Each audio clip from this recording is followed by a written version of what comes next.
So this New Year retreat is a little bit different in that, you know, we're not in a we are in a retreat centre. It's the Jesuit Retreat Center, but it's a retreat centre that isn't sort of set up for meditation retreats. So you have kids coming for summer camp and priests coming for conferences and various things happening here, and we have this time of meditation to see in the new year.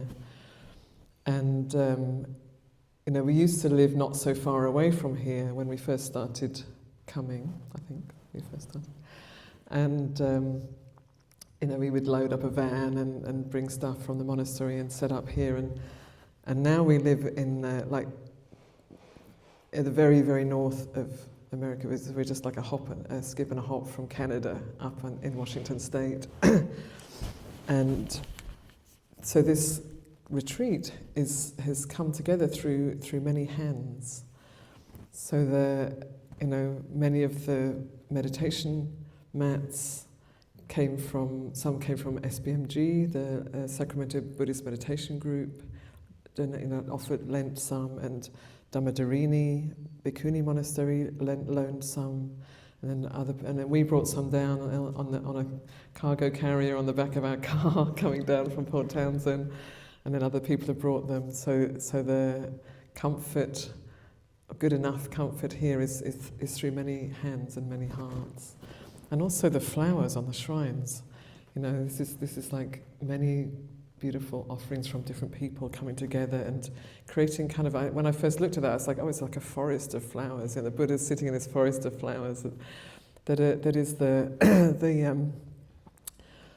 this has come from your care and your generosity, and even food this year. That's the first time. You know I just was down in Redwood yesterday and looking at the list of people. Different people brought protein and tea and milks and all kinds of things to make, to share, so that we have a comfortable, nourishing, good, like a retreat. Not just, it's obviously the meditation is essentially important, but also physical well-being is important too. So I just wanted to bring that in, because I think it's kind of unusual to have a retreat that many different people are, and the sound system also actually has been kept all this time. I think it's unusual to have, and the chanting books that Karina was keeping for us all this time.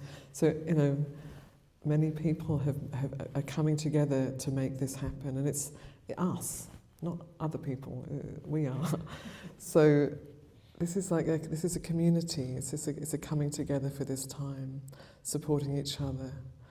And some of us know each other, some of us haven't met yet, but it doesn't matter. Because we're making this environment of generosity and kindness and practice, and there'll be a little bit of singing also happening a bit later on in the end of the year, of celebration. It's a time that we create together. So I want to encourage a sense of receiving, because for some people it's easy to give, but it's hard to receive. So a sense of receiving this generosity of many people that's making this retreat happen, and also giving your practice, your care and attention of how you're using your body and mind, how you're moving, interacting with others, and then if you have different yogi jobs that you're doing, the care of the offering of that. This is precious, so precious. And the world is a crazy world. This greed, hatred, and delusion are really running rampant right now, in many ways, many forms. It's distressing to see what we're doing in what I was saying yesterday, on this beautiful planet. What we could be doing and what we are doing is like, wow, what are we doing, So this is an opportunity for us to cultivate and share and receive, and in some way we're sort of networking. It's like a net. We create a network of goodness and of practice and of generosity, and part of that is receiving. It's not all about giving. So in nature, human beings are part of nature. we have never not been part of nature. We've just forgotten that we are, many people. So nature is constantly giving and receiving. It's constantly making offerings. And, like a tree, like a seed, let's start with an acorn. An acorn it's got all of the potential there for a tree, tiny little acorn. And then with the right conditions, the soil and rain and nutrients in the soil, and it'll start to germinate and grow. And then it'll also need conditions like wind, and even animals nibbling it and things like this. It makes it stronger. So the tree not if it gets too much, then it dies off. But if it gets it needs a bit of resistance. And then the roots grow strong, and then the tree grows strong. The right conditions of sun and wind and rain and creatures, insects and birds and all kinds of creatures rubbing up against it, and then it grows strong. And then as it grows, it becomes an environment. So an oak tree is an environment that supports many beings, and many insects, birds, animals, in the branches, in the root systems.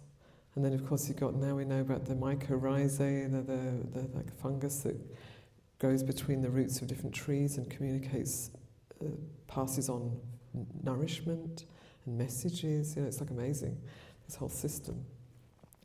And then the tree is breathing in during the day, is breathing in carbon dioxide, which is becoming its wood and leaves and acorns and flowers. And in the night it breathes out oxygen. Is that right? It breathes in. No, in the day it breathes in carbon dioxide and breathes out oxygen, and in the night it breathes in oxygen and breathes out carbon dioxide. That's right. So during the day it's like, if you're in a forest, it's like a lungs. It's like being in the lungs of the earth. That's purifying the air that we can breathe. So we're breathing reciprocally with the trees. So as we breathe out that carbon dioxide, the tree is making that into leaves and wood. So, and then the tree itself, it's in the winter time, the leaves have fallen and then they're rotting into the ground, and then they become nourishment also for the roots of that same tree. So there's this constant exchange going on, receiving, giving and receiving. And this is nature. I just use the example of a tree because I love trees, but this is just what nature does. It's this cycle of generosity and reciprocity and So we are part of that.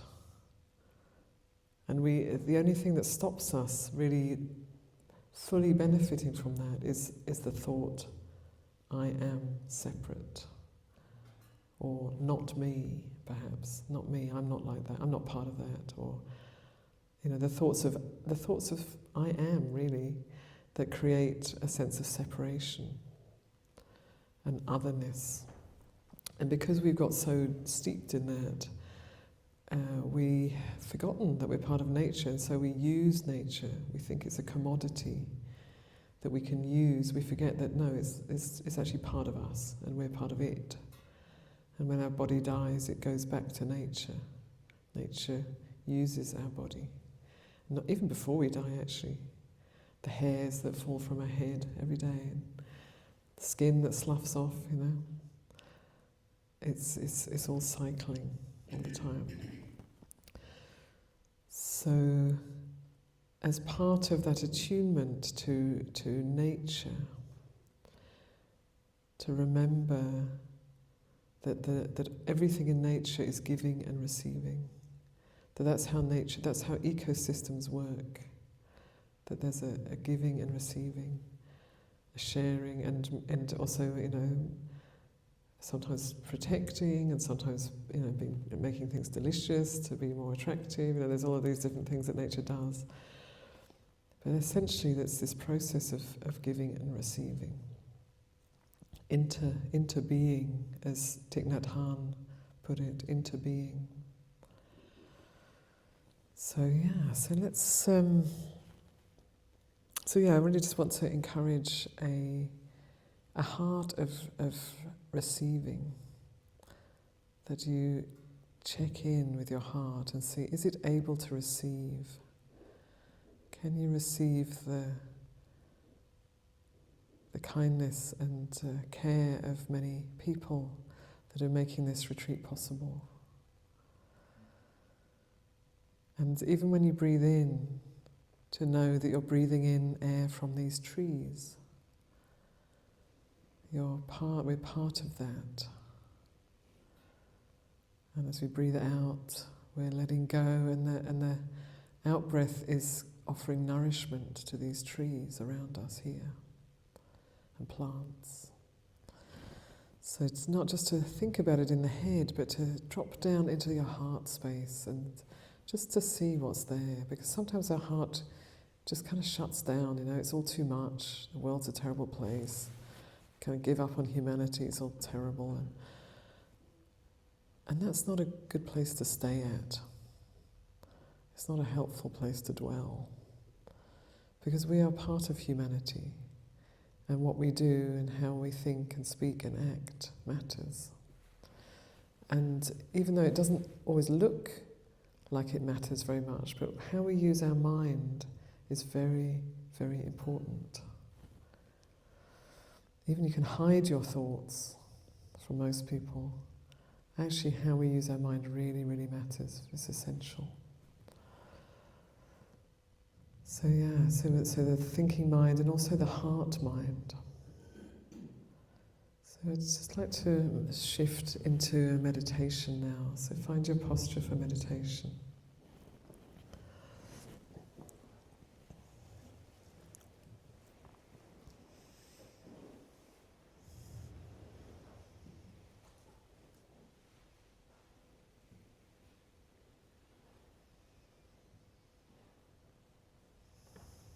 And just take a moment to really fully arrive here in your seat.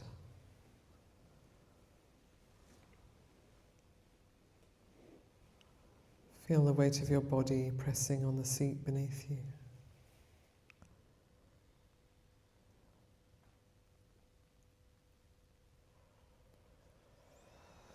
Just take a couple of deep breaths.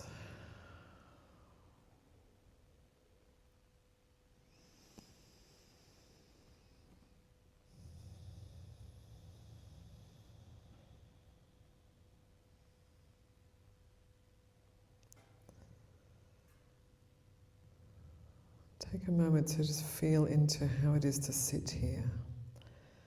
Are you aware of the body? Is there a real sense of groundedness, or does the body feel a little bit like a flickering experience, or even maybe absent altogether? Hopefully not absent.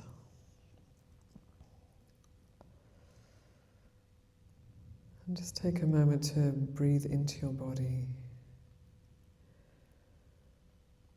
and feel the solidity, the earthiness. And one way we can find this is through the pressure and contact.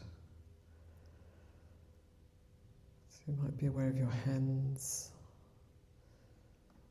They may be in contact with each other or with your lap.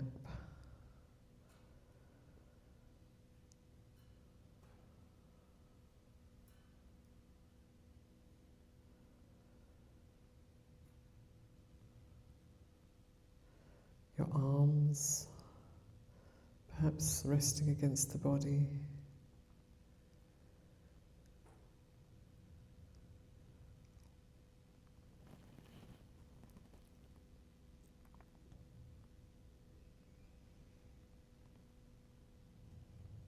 You might be able to feel your clothing, keeping you warm.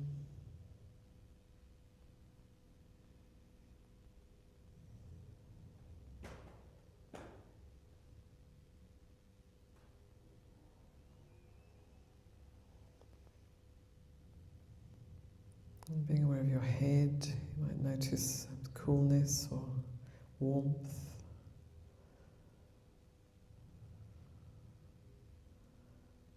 may notice how you hold your face right now. Often when we've come from a busy time, the forehead carrying some tension. So not to try and get rid of it, that will happen in its own time, but to know it. And being aware of your eyes, just noticing if there's tension around the eyes.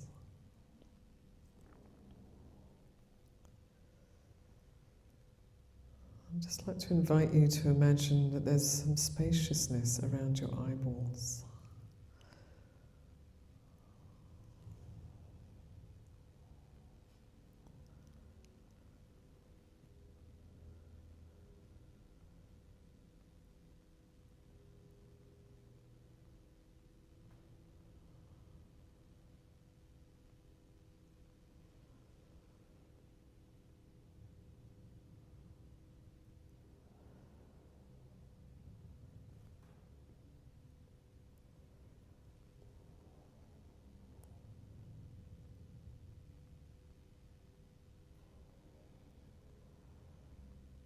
And coming down to your sinuses and your nose.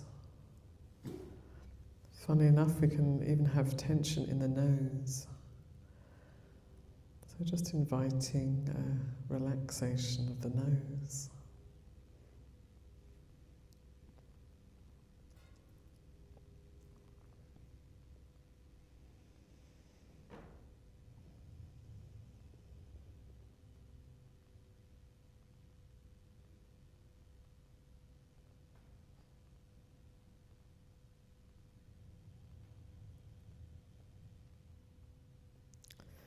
And your tongue.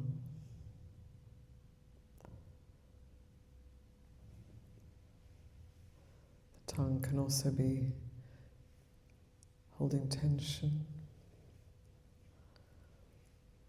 It's just inviting the tongue to relax. Not so much that you're drooling or anything like that, but just relaxing the tongue.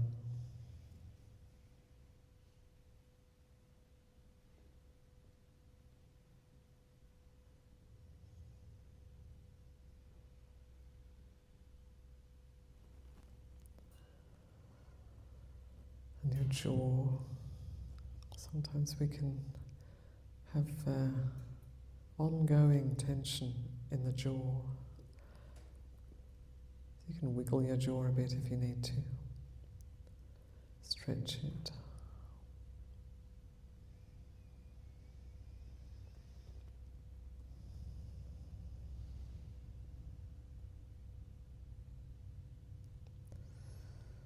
And coming down, shoulders.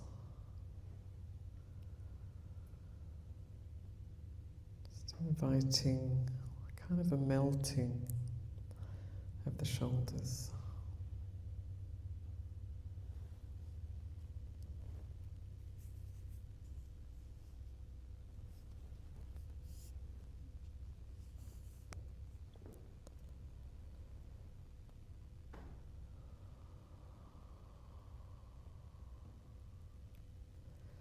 And your arms.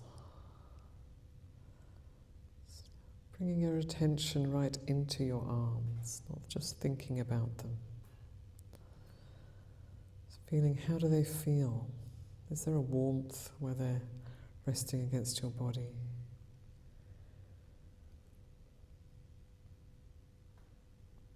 Can you feel your clothing?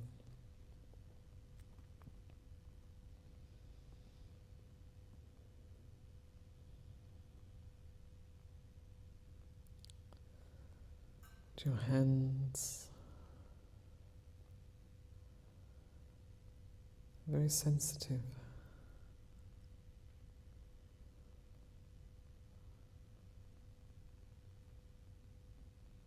Just knowing how they feel right now.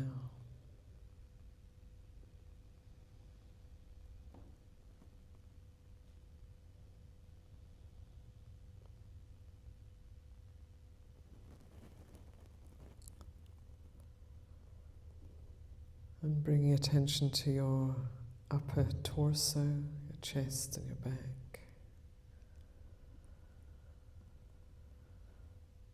Noticing if there's any constriction there.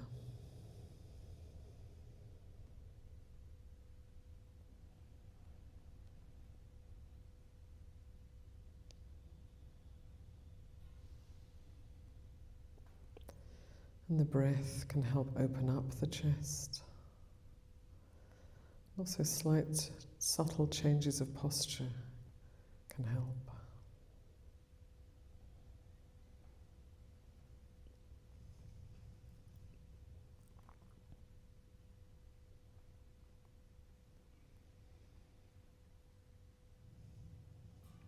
And coming down your body, down the torso.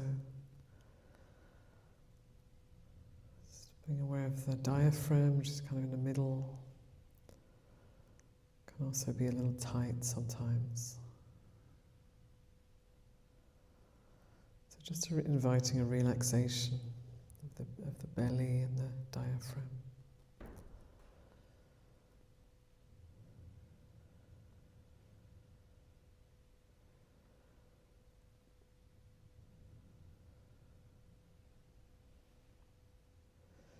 Coming down into your belly, into your lower back, lower torso.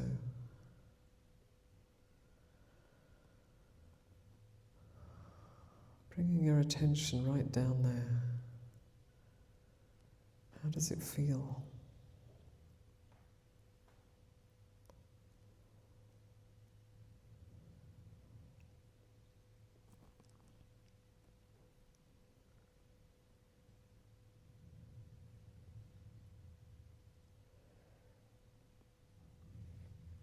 And down into your pelvic floor, pelvis.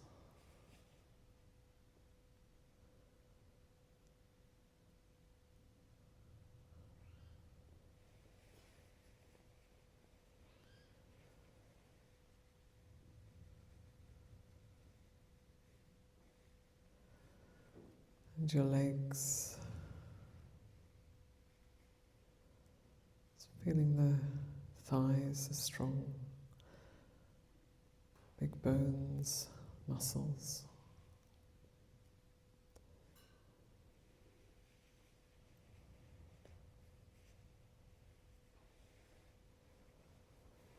And your knees. Not taking issue with whether the body is comfortable or uncomfortable. Just knowing it as it is.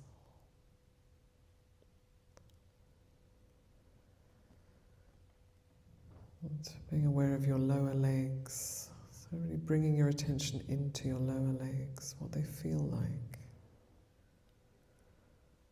Maybe some contact, temperature.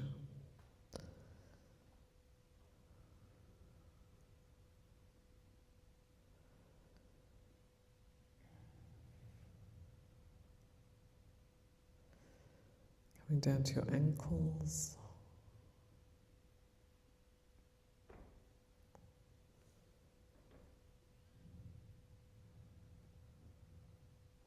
And your feet. How do your feet feel right now?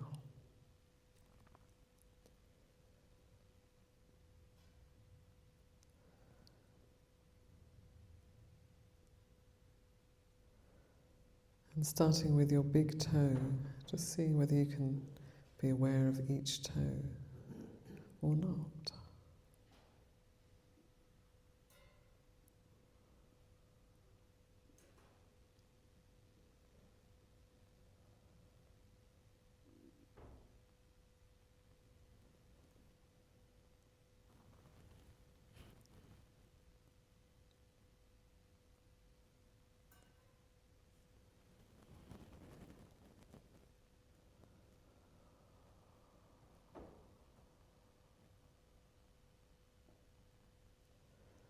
So this body is part of nature, sustained by the fruits of the earth and the waters springs and rivers and streams.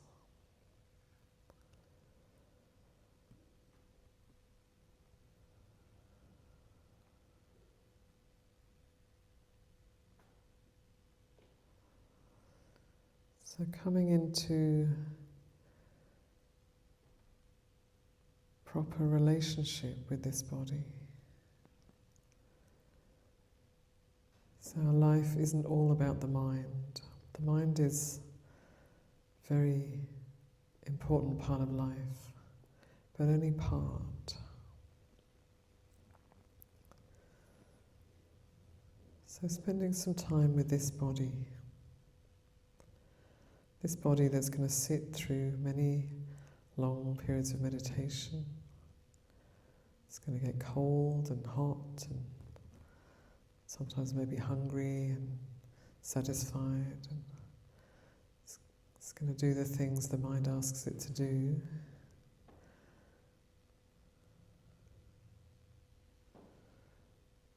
So I want to encourage a friendly relationship, a respectful relationship between body and mind.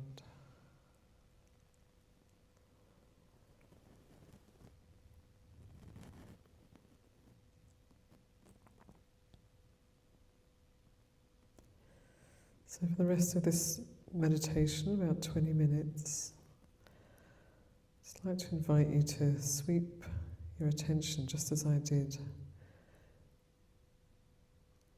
just as I was guiding, to guide your attention through the body, not getting stuck on a painful place or a neutral and not very interesting place, but just systematically attending. How is, starting from the head and going down, kind of inquiring, how is this part of the body right now? How are you, body?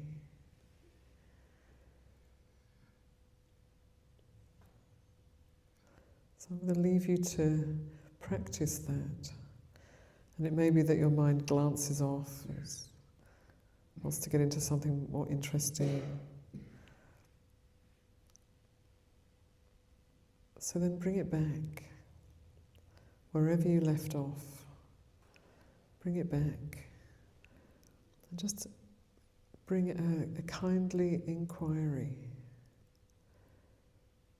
and interest as you go systematically through your body from the crown of the head all the way down to the soles of your feet.